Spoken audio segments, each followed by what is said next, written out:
Well, they're probably working on it, but the universe is really big. So it's like it takes a long time for their signals to reach us. So we could be surrounded by them. We could have some very noisy neighbors, but we don't know about it because, I mean, if you just imagine the scale of our universe, our galaxy, 100,000 light years across, it would take 100,000 years for one photon to travel from one end of our galaxy to the other. I mean, we've only been listening out for these alien civilizations for the last 50 years. So we only know about this tiny little neighborhood in our little part of the galaxy. Seems really sad when you put it that way. And our galaxy is just one of lots and lots of galaxies, and it would take 100,000 years for that? I mean, sure. So we've been listening for a few decades, and we've only even been like a civilization for like 50,000 years? Yeah. So that little photon's only about halfway. It is. That's crazy. And just imagine what's come and gone in that time. Man. All the civilizations that have come and gone. So it could be that they're out there, but they're either too far away, and other options maybe like, maybe they don't like us. Maybe we suck. Maybe we don't even recognize them. I mean, they could be sitting on our doorstep. We could be looking at some sort of cosmological phenomenon and going, what the hell is that? Well, it's an intelligent alien civilization. Could be a type 3 and we just don't get it. We don't recognize it as okay. such. No, we could be ants. You know, maybe, ants trying to contemplate humans. Maybe it's like the prime directive. Yeah. Where it's like, you're not even type 1, bro.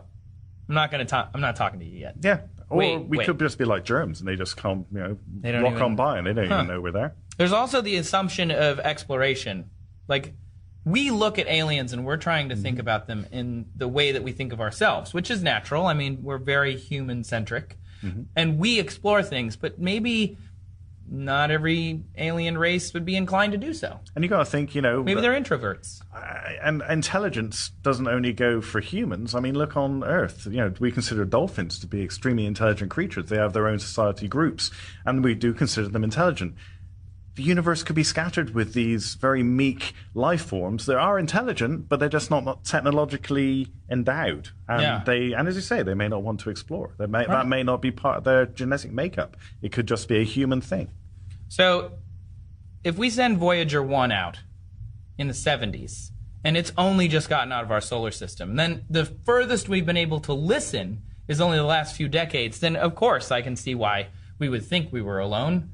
It's like standing on the beach of a deserted island, throwing a bottle in the water, and then coming back 10 minutes later expecting someone found it. Exactly. There's just no way. I mean, haven't been listening long enough. And at its current speed, a Voyager would reach the nearest star, which is only, 4 light years away, in 50,000 years' time. So that's pretty slow. We got an issue with interstellar travel. We need to really speed that up. We need to think about that. So if we were seeking out like the signs of a super advanced civilization, so looking for something type 2 or type 3, so we would start looking for Dyson spheres. How do we do that? How do we look for those? Well, it's kind of cool because if you think about it, a Dyson sphere would kind of cover the entire star. Right. So if you could take a look at a disk of a galaxy, perhaps not in our own galaxy, I suppose you could do it in our own galaxy, but if you looked in another galaxy and you looked for areas where there are infrared blotches, but there is no associated optical light, you could think, okay, well, that could be a star encased inside like a megastructure, like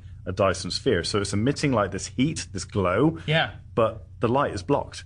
So, and there are actually surveys looking for these mega engineering projects, which I just think is phenomenal. Did they find any yet? No. Come on. We're working on it. That's so cool. Yeah, love it.